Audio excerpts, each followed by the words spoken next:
அந்த திரைப்படத்துல நீங்க கூட பார்த்துருக்கலாம். அந்த திரைப்படம் நான் 3 முறை பார்த்தேன். அவ்வளவு பிடிச்சது அந்த படம். இன்ன வரைக்கும் அப்பேற்பட்ட ஒரு படம். ஒரு 15 வருஷத்துக்கு முன்னாடி. வழக்கு எண் 18/9ன்னு ஒரு படம் வந்தது. நீங்கலாம் பார்த்துருப்பீங்களான்னு தெரியல. எவ்வளோ லேர்ன் பண்ணிட்டு வரலாம் தெரியுங்களா அந்த படத்துல. அதுல அந்த ஹீரோ அவன் கதாபாத்திரத்த காட்டுவாங்க. இது ஏன் சொல்றேன்னா, சிந்தையின் நிறைவே செல்வம் அந்த உடையவர்ன்றதுக்கு ஔவை அப்போ எழுதி வச்சது. அந்த கதாபாத்திரம், கதாநாயகன் சின்ன பையனா காட்டுவாங்க. அவன் செங்கல் கல்லுல இருப்பான். அப்பா கிடையாது. அம்மா மட்டும் தான். அவ்ளோ வறும குடும்பம். கூழு கூட கிடைக்காது. கஞ்சி கூட ஆனா அந்த குழந்தை அவ்ளோ அன்பானவன்.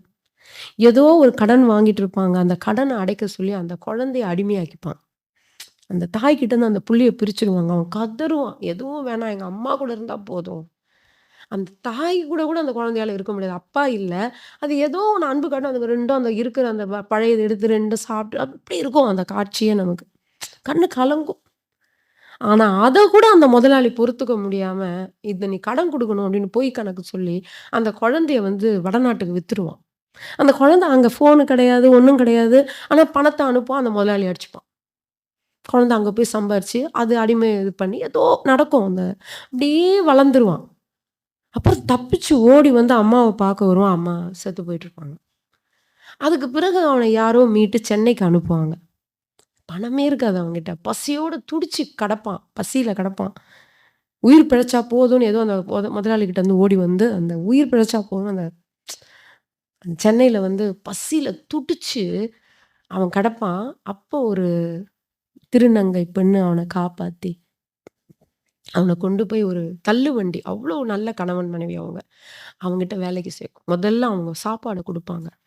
அப்படி சாப்பிடுவான். சாப்பிட்டு அவங்கள நன்றியோட பார்ப்பான். என்கிட்டயே ஏதாவது வேலை வச்சுக்கப்பா இருந்துக்கோன்னு. அவரு டெய்லி ஏதோ ரூ. 10 ரூ. 20 குடுப்பாரு. ரூ.